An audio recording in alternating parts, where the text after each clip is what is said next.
सुनाओ NSDL limited. अब देखिए 1136 रुपए का प्राइसिंग हमें देखने मिला एंड यहाँ पर आप इन्वेस्टर्स जो है वो जानना चाहते हैं कि ये कहाँ तक जा सकता है बॉस, क्या मुझे ये होल्ड करना चाहिए। Hi this is Dev and watch traders diary. अभी अगर आप देखें तो काफ़ी बड़ा आपके सामने कंफ्यूजन बैठेगा CDSL वर्सेस NSDL। पहली बात तो मैं आपके सामने ये रख दूं, अगर आपको सिर्फ और सिर्फ एक ऐसा डिपॉजिटरी आपको चाहिए स्टॉक जो सिर्फ और सिर्फ मार्केट इन्वेस्टर पर ध्यान दे तो आप CDSL की तरफ जाइए, और अगर आपको थोड़ा सा और डिफरेंट चाहिए काम तो आप NSDL के साथ चाहिए, क्योंकि NSDL के काफ़ी अलग अलग डिफरेंट काम है जो कि CDSL के पास नहीं है, लेकिन CDSL प्योरली मार्केट पर फोकस करता है। अब यहाँ पर आप चार्ट पर आ जाओ, जो यहाँ पर हाईज हिट कर रहे थे 1410 के अराउंड, वो यहाँ पर काफ़ी दूर है एंड आप जिस जगह पर आ चुके हैं वो धीरे धीरे धीरे धीरे अगर आप देखेंगे तो अटके हुए हैं। एक कंसोलिडेशन सा चल रहा है इस स्टॉक के अंदर, राइट। इसको और थोड़ा सा डिटेल में समझना है तो लाइन चार्ट पर आप आ जाओ। लाइन चार्ट में प्रेशर कहां पर मिल रहा है? 1153 1160 पर। हम इसको क्रॉस नहीं कर पा रहे हैं, कम से कम 10 दिन हो गए होंगे ऑलमोस्ट। ये हम क्रॉस नहीं कर पा रहे हैं, हम वहां पर रेजिस्टेंस खा रहे हैं। तो 1153 1160 के ऊपर अगर टिक जाते हैं 2 से 3 दिन, देन यहां पर कहीं ना कहीं एक शार्प मूव आपके सामने स्टार्ट हो सकता है। अदरवाइज यहां पर प्रॉब्लम रहेगी, कहीं ना कहीं ये रेजिस्टेंस खाकर नीचे आ सकता है। नीचे में ध्यान रखिएगा इस स्टॉक के अंदर कि अगर यहां पर 1071 1060 का जो लेवल है, अगर ये रेंज ब्रेक हो गई देन यहां पर एक फ्रेश गिरावट कहीं ना कहीं स्टार्ट हो सकती है। वो क्या कितना होगा, 5% 4% या 10% का, वो एक मार्केट बताएगा, लेकिन एक कहीं ना कहीं एक फ्रेश गिरावट की शुरुआत हो सकती है। लेट्स सी, देखते हैं क्या करता है। बट अभी आज की डेट में आपके सामने जो चीज़ें हैं वो ये देखने को मिलती है, एक जो गैप है वैल्यूएशन में NSDL वर्सेस CDSL में, वो क्या आपको मिलेगा? क्योंकि अगर वो गैप खाने के लिए मिलता है देन यहां पर आपके सामने स्टॉक राइज करेगा सडनली, देन आपके सामने स्टॉक राइज कर सकता है।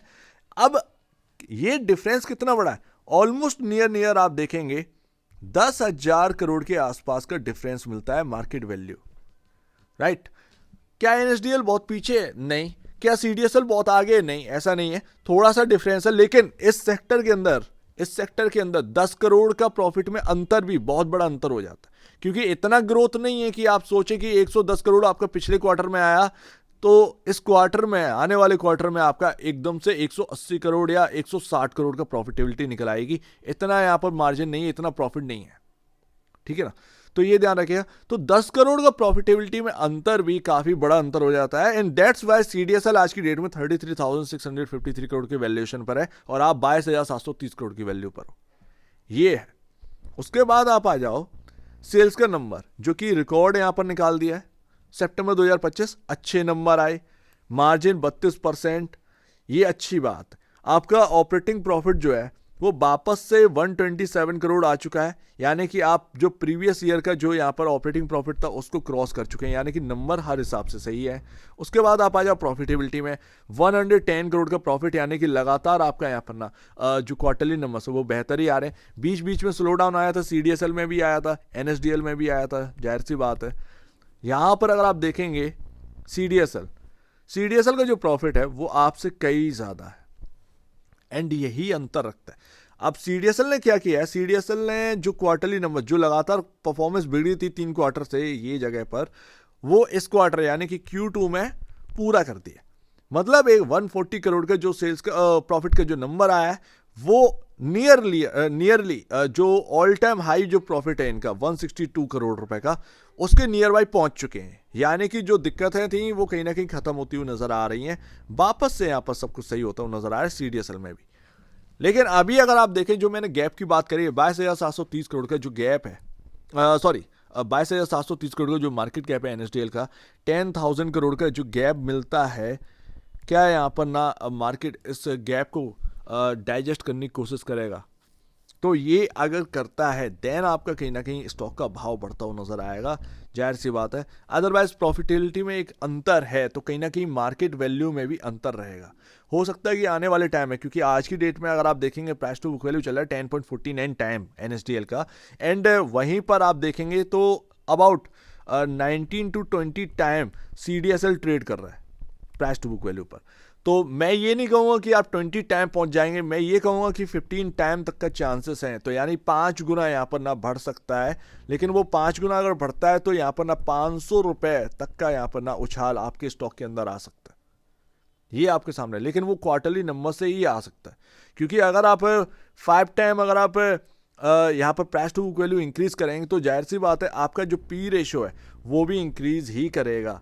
एंड ये फिर मार्केट शायद ये डाइजेस्ट ना कर पाए, क्योंकि पी रेशो अगर आप देखेंगे तो काफ़ी ज़्यादा बढ़ जाएगा, अबाउट 100 या 100+ के एबव निकल सकते हैं, इतना डिफरेंस हो सकता है।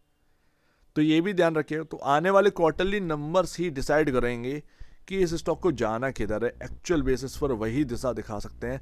अदरवाइज इतना वैल्यू जो गैप है वो कहीं ना कहीं होगा ही, क्योंकि आपका प्रॉफिट में भी एक बड़ा गैप है। मैंने कहा ना 10 करोड़ का अंतर भी प्रॉफिट में काफ़ी बड़ा अंतर होता है इस सेक्टर के अंदर, वही सारी चीज़ें। तो अभी अगर आप देखेंगे तो व्यू कुछ इस तरीके से बना सकते हैं, प्लस इसके साथ साथ अभी एक क्वार्टर का नंबर गायब है, उस हिसाब से आपका जो बुक वैल्यू पर शेयर है या प्राइस टू बुक वैल्यू है वो अभी NSDL का ठीक तरीके से आया नहीं। एक टाइम पर 4 गुना दिखाता था, 4 टाइम, याद है आपको।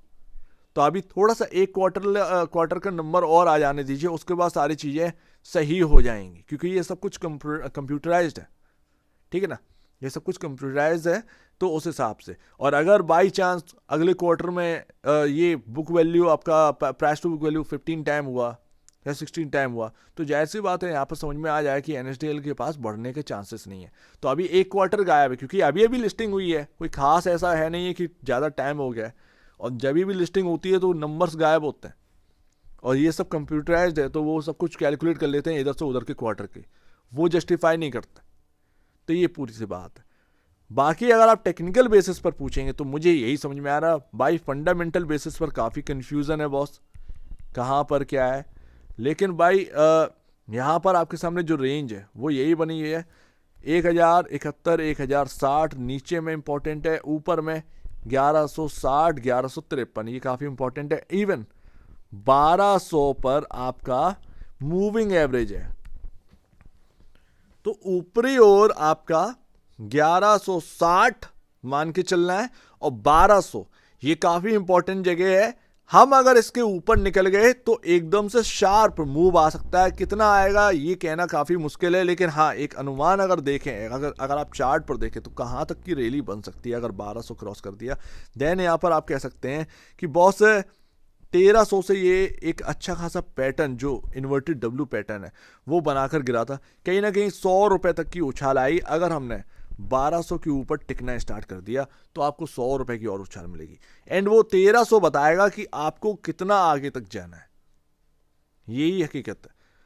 लेकिन मैं एक ही बात यहाँ पर समझता हूँ, फंडामेंटल बेसिस पर अगर आप देखेंगे, फंडामेंटल बेसिस पर, तो मैं अभी भी स्टिल CDSL को ही प्रेफर करूंगा कंपेयर टू NSDL। लेकिन है क्या है कि ये सेक्टर कितना ग्रो कर सकता है, क्या ऐसी प्रॉफिटेबिलिटी या ग्रोथ है इन कंपनियों के पास कि अचानक से आपका मार्केट कैप 70, 80, 90 हज़ार करोड़ के आसपास का बन जाए।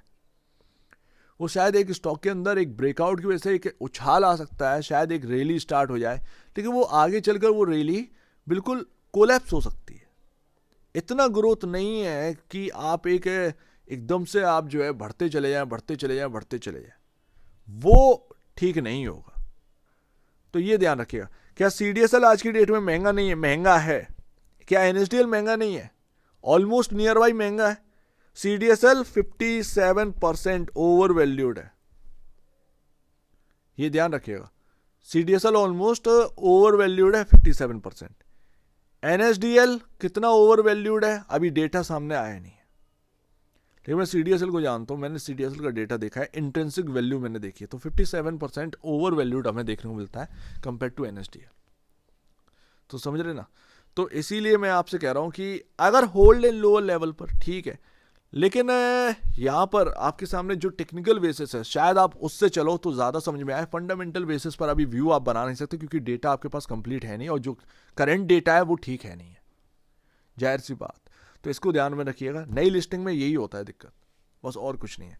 सो उम्मीद है काफी कुछ आपको समझ में आया होगा। एक बार निवेश से पहले आप बेचने से पहले अपने ब्रोकर एडवाइस से जो सलाह लीजिएगा, खुद की स्टडी करेगा, उससे बेहतर कुछ भी नहीं है। खुद की स्टडी मस्ट है। तो आप दीजिए वीडियो देखेंगे, वो तो धन्यवाद दोस्तों।